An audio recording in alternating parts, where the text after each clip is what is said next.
And here we have Gobby number 2. I'm actually seeing so many Gobbies, it's crazy. On my main character, I do not see this many, ever. See if he allows us to attempt to catch him. If not, maybe a good gear upgrade.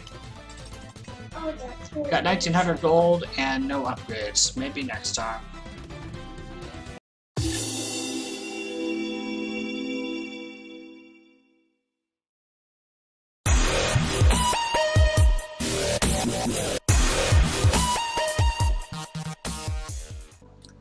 So one thing I just realized, at level 10, I have GVG unlocked now.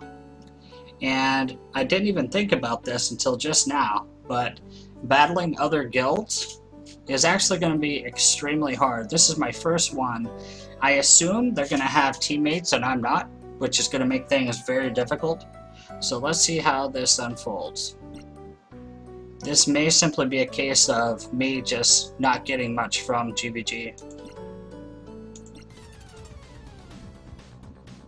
Yeah, this is going to be tough. I'm pretty much just going to auto this and take the loss. It looks like GVG is just not going to be of any use to me whatsoever since I am on my own. So that's kind of disappointing. Kind of disappointing. Let me know below if you guys think I should make an exception just for GVG. I would like to continue to go solo and probably will, but what do you think about that? If you were to try to beat the entire game solo, is GVG just something I guess you just won't be doing? I guess that's the case. But let me know below what you think. So a little bit of PvP action for you here. I am level 10. I just queued into a player that had his hero and 4 familiars. As you can see here, I only have 2. And by swapping my familiars constantly to share the damage, I'm actually going to beat this player that had a significant advantage over me. So as you can see here, my Boo has the most health, so I'm letting him tank it right now. I'm going to try to kill this Boo as quickly as possible. I'm using my healing ability from my baddie to at least try to stay alive. It's getting borderline scary. As you can see, we can't use potions in PvP. But by using the switch button and constantly sharing the damage, I was actually able to beat this opponent that had basically had it made. But since the computer can't move opponents around, you always have the advantage. So just play it wisely, use that switch button, and basically you can win all your PvP matches if you just take it slow and pay attention and learn from your mistakes. Best of luck, guys. Okay, video friends, it is time once again to upgrade a little bit of gear. As you can see here, I've been farming the Dryad's Heart for Bob and Shrimp.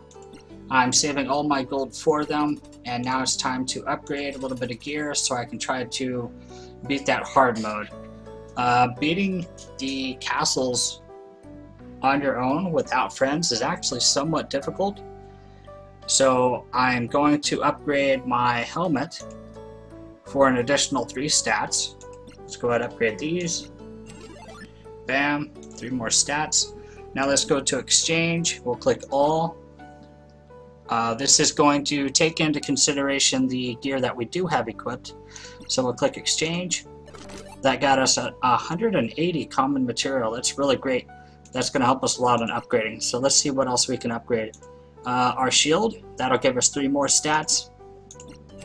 So that's 6 stats total, and that will also help our familiars as well. It looks like for these we still have quite a bit of rare material to go, which is obtainable by exchanging rare gear, the blue squares. So let's hop back into some Dryad's Heart here. I'm going to try hard mode off camera, see how hard it is. If I can complete it, great, because I'm really looking for this better capture rate here. It's actually very hard on my own, so I'm going to treat it as I do in-game content and save my mana, etc. And I'll keep you guys posted. My goal is to get to Heroic and beat this on my own.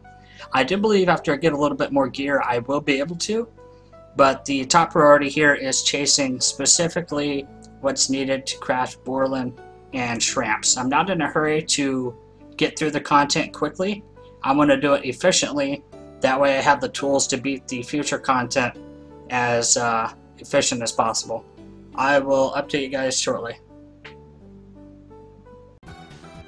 So it's probably best to go ahead and discuss the mana and health towers that you can find in the dungeons. As you can see here, my heroes are getting pretty low on health.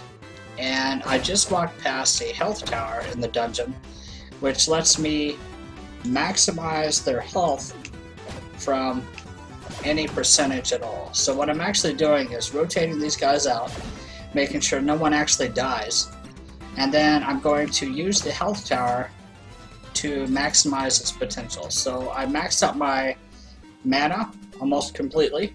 Now I'm going to use the health tower, and I healed my whole team back to full. Now I can use that mana to go on to the next minion and do much better using all that mana very efficiently. If I do this for every minion, by the time I get to the boss, I should have max health and max mana. So always try to kill the guys in the back quickly. Try to take advantage of the switch button so you can share the damage. And focus on trying to have at least halfway full of mana as you carry into the next minion. It'll help you in progression quite a bit for all of the content to come.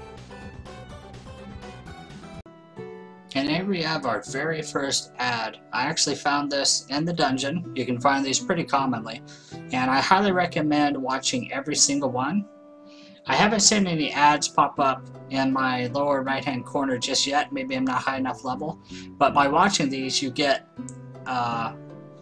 rune fragments, and you use those to craft runes, which we'll talk about in later videos. But long story short, these will help you level up significantly faster. So make sure to watch every single ad every chance you get. So here we have our first merchant, so I figured I would go ahead and get this talk out of the way. In my whole 1 year time of playing the game, I've actually never bought a single item from the merchant, and I highly recommend that you do not do so. Usually the gear is far too overpriced, and you're going to have replacements for that gear anyway in 2 to 3 days time of just playing the game naturally. So don't waste 5,000 gold on something that's going to give you the same stats. Do your best to decline the merchants. If you actually go to settings, there are options to decline all merchants. So if you're interested, that's what I would recommend, is just turn them off completely. So here we have Mr. Gobby. Probably the first legendary that you're going to encounter in the game. Since I cannot spend money, I probably am never going to catch this guy until I save up my gems.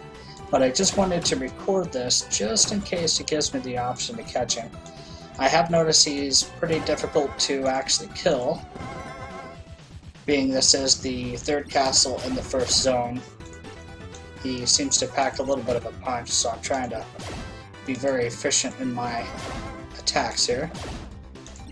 We'll see if he gives us an option to catch him. If I don't get to catch him, that's okay, because he does give us quite a bit of gold and usually quite a bit of goodies. Can we kill him? Hopefully he doesn't kill me. This is my first run at the third castle on normal mode.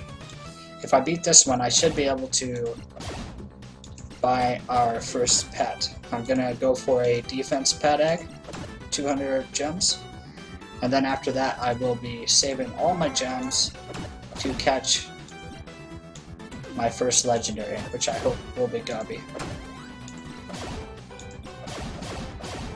Looks like he's gonna take my whole team out. I really don't want to use potions. I've been saving those as much as I can because I'm really gonna need them for the boss fight.